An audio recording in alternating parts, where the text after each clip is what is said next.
రాయినెట్‌కి స్వాగతం. సో, మన దానిలో కొత్తగా ఇంకొక ఫంక్షన్ యాడ్ అయింది. ఇదేంటి అంటే ఇన్‌స్టంట్ సీఎస్‌పీ ఆన్‌బోర్డింగ్.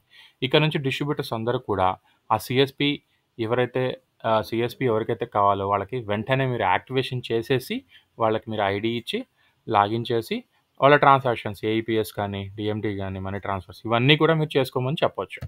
సో, ఇందులో ఫస్ట్ మనకి ఏమేం కావాలి అంటే ఎవరైతే కొత్తగా మనం ఆన్‌బోర్డింగ్ చేస్తున్నామో ఆ సీఎస్‌పీ యొక్క mobile number, mail ID verification అవుతుంది. దాని తర్వాత సీఎస్‌పీ యొక్క ఆధార్ సాఫ్ట్ కాపీ కావాలి. సో, ఆధార్ సాఫ్ట్ కాపీ వచ్చేసి మీరు ఆన్‌లైన్‌లో డౌన్‌లోడ్ చేసిన ఆధార్ అయినా సరిపోతుంది. లేదు ఆన్‌లైన్‌లో డౌన్‌లోడ్ చేసింది కాకపోతే ఇదిగోండి. మీకిక్కడ పక్కన చూయించిన ప్రకారం అందులో ఫ్రంట్ పార్టు ఉండాలి. అలాగే దాని కిందనే బ్యాక్ పార్ట్ కూడా నీట్‌గా ఫోటో తీసి 2 ఒకటే ఫైల్‌లో ఉంచుకొని ఇది అప్‌లోడ్ చేయాలి. ఓకే. సో, అలాగే PAN card soft copy, check soft copy. So, ఏదైనా సరే మనకి మొత్తం సాఫ్ట్ కాపీస్ మనం నీట్‌గా ఫోటోలు తీసుకొని దగ్గర పెట్టుకోవాలి. ఇక్కడ చెక్ వచ్చేసరికే మీకు ఆల్రెడీ వాళ్ళ పేరు చెక్ మీద వాళ్ళ పేరు, వాళ్ళ అకౌంట్ నంబరు, వాళ్ళ బ్యాంక్ ఐఎఫ్ఎస్‌సి కోడ్ ఇవన్నీ ఉంటాయి గదా! సో, ఆ చెక్ తీసుకుంటే మంచిది. సో, ఇవన్నీ కూడా మీ దగ్గర పెట్టుకుంటే ఇన్‌స్టంట్‌గా సీఎస్‌పీ ఐడీ మీరు యాక్టివేషన్ చేసుకోవచ్చు. సో, ఒకసారి ప్రాసెస్‌లోకెళ్దాం. ప్రాసెస్‌లో వచ్చేసరికి మనం యాజ్ యూజువల్‌గా మనం యాడ్ సీఎస్‌పీ కొడతాం గదా! ఛానల్ లిస్ట్‌లో ఆ యాడ్ సీఎస్‌పీ కాకుండా ఇన్‌స్టంట్ సీఎస్‌పీ ఆన్‌బోర్డింగ్ అనే ఆప్షన్ మీద మీరు క్లిక్ చేయాలి. సో, ఏవైతే మనం ఇప్పటిదాకా ఫాలో అయ్యామో ఆ ప్రాసెస్ కూడా లైవ్‌లోనే ఉంటుంది. దానితో పాటు ఇన్‌స్టంట్ సీఎస్‌పీ ఆన్‌బోర్డింగ్ కూడా లైవ్‌లోనే ఉంటుంది. మీరు ఏది కావాలంటే అది చూజ్ చేసుకోవచ్చు. ఓకే. సో, నేనైతే ఇప్పుడు ఇన్‌స్టంట్ సీఎస్‌పీ ఆన్‌బోర్డింగ్ మీద నేను క్లిక్ చేసిన తర్వాత ఇక్కడ సీఎస్‌పీ యొక్క డీటెయిల్స్ అడగటం జరుగుతుంది. సీఎస్‌పీ రీజన్ ఏంటి? సీఎస్‌పీ షాప్ ఉన్న రీజన్ ఏంటి? కంపెనీ పేరేంటి? అలాగే సీఎస్‌పీ యొక్క మొబైల్ నంబర్, ఈమెయిల్ ఐడీ 2 అడుగుతుంది. సో, 2 ఎంటర్ చేసి మనం సెండ్ ఓటీపీ క్లిక్ చేసామనుకోండి, మొబైల్ నంబర్‌కెళ్ళిన ఓటీపీ, మొబైల్ ఓటీపీ దగ్గర ఎంటర్ చేస్తాము. ఈమెయిల్ ఐడీ ఓటీపీ దగ్గర మనం ఎంటర్ చేస్తాము. సో, 2 క్లిక్ చేసి వాలిడేట్ అనే ఆప్షన్ మీద మనం క్లిక్ చేస్తే నెక్స్ట్ వెంటనే మిమ్మల్ని పాన్ కార్డ్ అప్‌లోడ్ చేయమని అడుగుతుంది. ఇక్కడ పాన్ కార్డ్ అప్‌లోడ్ చేసిన తర్వాత మనం ఎటువంటి డీటెయిల్స్ ఎంటర్ చేయకుండానే ఆటోమేటిక్‌గా పాన్ నంబర్ తీసుకుంటది, నేమ్ తీసుకుంటది, డేట్ ఆఫ్ బర్త్ కూడా ఆటోమేటిక్‌గా టూల్ ద్వారా మనం ఒక టూల్ యూజ్ చేయడం జరిగింది. AI tool. సో, ఆ టూల్ ద్వారా ఆటోమేటిక్‌గా ఇక్కడ అప్‌లోడ్ అయిపోవడం జరుగుతుంది. మీరు మాన్యువల్‌గా కస్టమర్ పాన్ కార్డ్ నంబర్ గాని, కస్టమర్ పేరు గాని ఇట్లాంటివేవి మీరు ఎంటర్ చేయాల్సిన అవసరం లేదు. మీరిక్కడ చెక్ చేసుకోవాల్సిందల్లా మీరు అప్‌లోడ్ చేసే కాపీస్ క్లియర్‌గా ఉన్నాయా లేదా? వాటి మీద గీతలు పడటం గాని, లేకపోతే ఓల్డ్ కాపీస్ అయితే తీసుకోదు. ఆటోమేటిక్‌గా కొత్తయి అయితే ఆటోమేటిక్‌గా తీసుకోవడం జరుగుతుంది. క్లియర్‌గా కాపీ ఉండే విధంగా. Then next Aadhaar card upload చేయాలి. సో, ఆధార్ కార్డ్ అప్‌లోడ్ చేసేటప్పుడు ముందుగా మనం చెప్పుకున్న ప్రకారంగా డైరెక్ట్‌గా ఆన్‌లైన్‌లో యూఐడీఏ వెబ్‌సైట్ ద్వారా డౌన్‌లోడ్ చేసిన కాపీ అయినా సరిపోతుంది.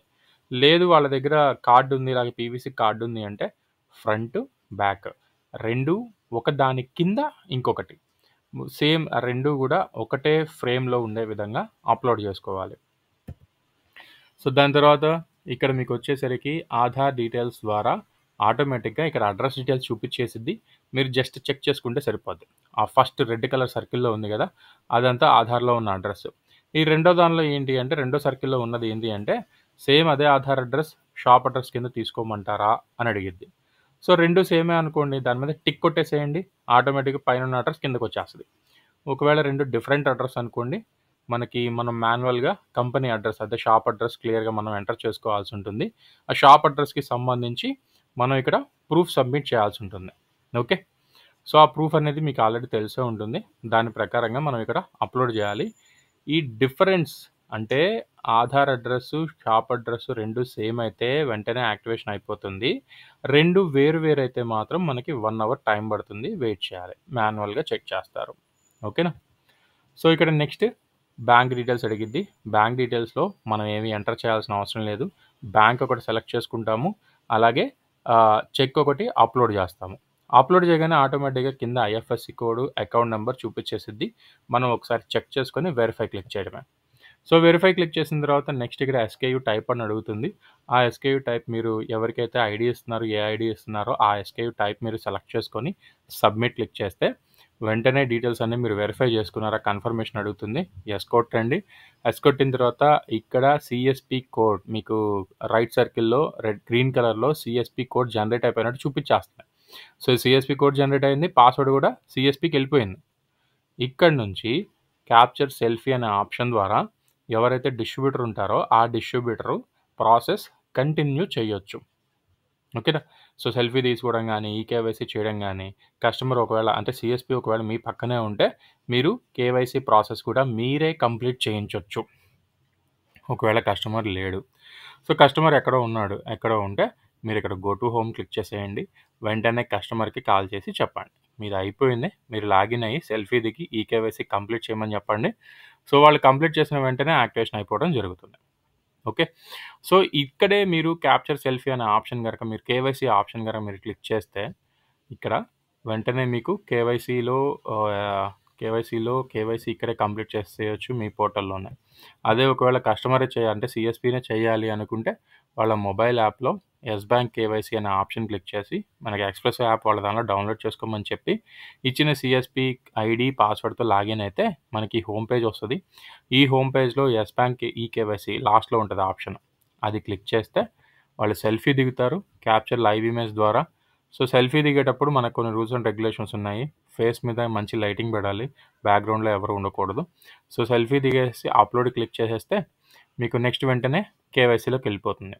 ఈకేవైసీ ఆప్షన్ కూడా మీకు ఇక్కడే ఉంటుంది. సో, యెస్ బ్యాంక్ ఈకేవైసీ మీద మీరు క్లిక్ చేసేసి ఈకేవైసీ మీ ఆధార్ నెంబరు, మొబైల్ నెంబరు ఇవి అడుగుతుంది. అవి ఎంటర్ చేసేసి థంబ్ ఏసేస్తే ఇక్కడ కూడా అయిపోతుంది.